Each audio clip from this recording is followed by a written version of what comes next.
Unmarried couple के India में भारत में क्या क्या कानूनी अधिकार होते हैं, इस पर्टिकुलर वीडियो में हम ज़रा बात करेंगे। आपने शुरुआत की अशोक पांडे के साथ लीगल एडवाइस में। नए हैं सब्सक्राइब करना बिल्कुल भी ना भूलें। लीगल एडवाइस आपका अपना चैनल है जहां पर कानून की जो जानकारी है वो आप तक पहुंचती है, आपको मिलते रहती। चलिए ज़रा बात करते हैं कि legal right of unmarried couple आखिर क्या होते हैं।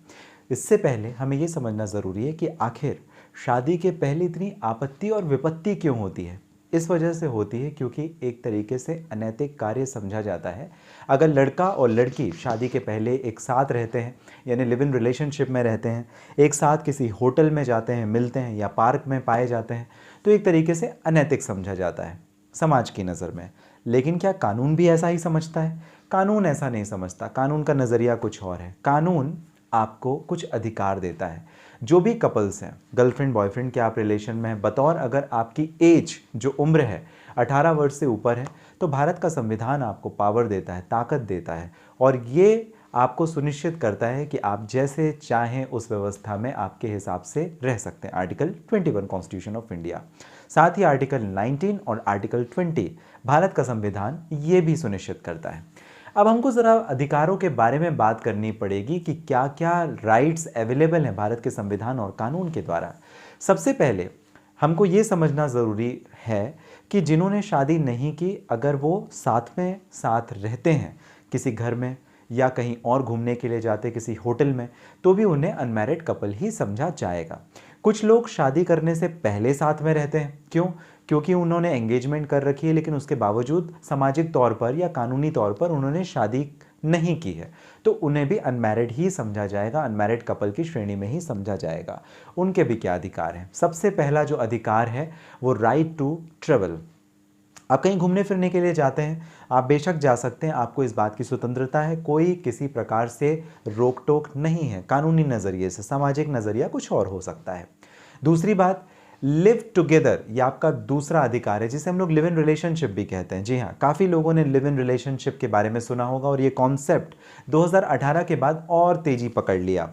क्यों? क्योंकि सुप्रीम कोर्ट का जजमेंट आ गया। सुप्रीम कोर्ट ने कहा, माननीय सर्वोच्च न्यायालय ने, कि लिव इन रिलेशनशिप किसी तरह से अवैध नहीं है, और जो शादीशुदा भी हैं वो भी लिव इन रिलेशनशिप में आ सकते हैं, रह सकते हैं। तीसरा, स्टे टुगेदर। स्टे टुगेदर का मतलब क्या हुआ? अगर आप किसी गार्डन में साथ में रहना चाहें कुछ समय के लिए, तो भी आप रह सकते हैं। किसी पार्क में आप थोड़े समय के लिए रुकना चाहें, तो भी आप रह सकते हैं। या किसी होटल में अगर आप स्टे करना चाहें, तो भी आप रुक सकते हैं, रह सकते हैं। अब एक चौथा अधिकार है। कई लोगों को आपने देखा होगा, समंदर के किनारे नज़ारा काफ़ी अच्छा होता है तो किसिंग शुरू कर देते हैं। तो क्या किस करना भी आपका अधिकार है? जी हाँ, लेकिन अब उसमें ऑब्सेनिटी नहीं आनी चाहिए, क्योंकि अगर ऑब्सेनिटी आई, अभद्रता आई, तो वो 294 के दायरे में आपको ले जाएगी। 3 महीने की सजा है आईपीसी के कानून, इंडियन पिनल कोड के हिसाब से। तो अभद्रता नहीं होनी चाहिए। अब अभद्रता को नापेंगे आप कैसे? किसिंग का जो टाइमिंग है, क्या आप वो मैच करेंगे कि 2 सेकेंड तक है, तो वो माना जाएगा कि हाँ हाँ ठीक है, नॉर्मल है। और अगर 2 सेकंड से 10 सेकंड या ज़्यादा चला गया, तो आप समझेंगे कि नहीं, ऑब्सेनिटी की कैटेगरी में आ जाता है। तो आप अपनी धारणा बना लें वो क्या है। एक्चुअली वो पैरामीटर तो मुझे पता नहीं है। तो ऑब्सेनिटी नहीं होनी चाहिए, वल्गर नहीं होना चाहिए, अभद्र नहीं लगना चाहिए। किसे? क्योंकि आप पब्लिक प्लेस में हैं, तो आप पब्लिक के लिए कोई ऐसा काम ना करें जिससे वो इनकन्वीनियंस उनके लिए हो जाए, इनकन्वीनियंट हो जाए, उनके लिए आपदा या मुश्किल आ जाए। ऐसा कुछ कार्य ना करें, अदरवाइज अनैतिक हो सकता है समाज की नज़र में। लेकिन किस करना पब्लिक या पार्क में भी कोई गलत नहीं है। अब बस ट्रेन में मत शुरू हो जाइएगा। खैर, अगला जो है वो है कि आपके खिलाफ में, जैसे कई बार पुलिस आपको परेशान करती है, या कोई इंडिविजुअल ग्रुप परेशान करते, कुछ दल के लोग अगर आपको परेशान करते, तो उसकी आप शिकायत कर सकें। जी हाँ, शिकायत कहाँ कर सकेंगे? पुलिस में कर सकेंगे। पुलिस में ना सही तो जो सीनियर सुपरिटेंडेंट ऑफ पुलिस होते हैं या कमिश्नर ऑफ पुलिस होते हैं, आप उनको भी शिकायत दे सकते हैं। या और भी जो अधिकारी हैं, आप उनको इस बात की शिकायत दे सकते हैं कि पुलिस या कोई आपका इंडिविजुअल ग्रुप या कोई पर्सन आपका ये लीगल राइट इन्फ्रिंज कर रहा है। बीइंग अ कपल आप लोग को परेशान कर रहा है, एक्सटॉर्ट करना यानी पैसे निकालने की कोशिश कर रहा है, तो उस कंडीशन पर भी आप इसका विरोध दर्ज करा सकते हैं, शिकायत दर्ज करा सकते हैं, जो कि आपका 5वां अधिकार। तो आपको इन अधिकारों के बारे में जानकारी कैसी लगी? हाँ, 2-4 बातें ध्यान रखिएगा। ऑब्सेनिटी नहीं होनी चाहिए, अभद्रता नहीं होनी चाहिए, अदरवाइज उसके अलावा सारी चीज़ें कानून आपको परमिट करेगा। अभद्रता से मतलब केवल और केवल ये है कि दूसरों को तकलीफ उस बात से नहीं आनी चाहिए। अब आप किसी पब्लिक पार्क में बैठे हैं, वहाँ पर अलग अलग उम्र के लोग हो सकते हैं।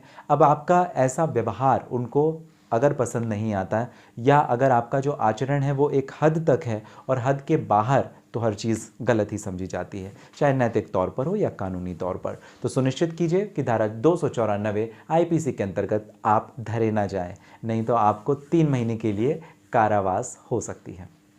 जानकारी कैसी लगी मुझे ज़रूर कमेंट बॉक्स में मेंशन कीजिएगा। किसी परेशानी के लिए अगर आप बात करना चाहें, अशोक पांडे से आप बात कर सकते हैं, मुझसे बात कर सकते हैं। इस वीडियो के डिस्क्रिप्शन में डिटेल है, लिंक है, जहां से डायरेक्ट अपॉइंटमेंट बुक करके आप कर सकते हैं बात। लीगल एडवाइस में आप सभी का स्वागत मैंने किया था, अंत कर रहा हूं। मिलेंगे अगले वीडियो में, तब तक के लिए स्वस्थ और सुरक्षित रहें।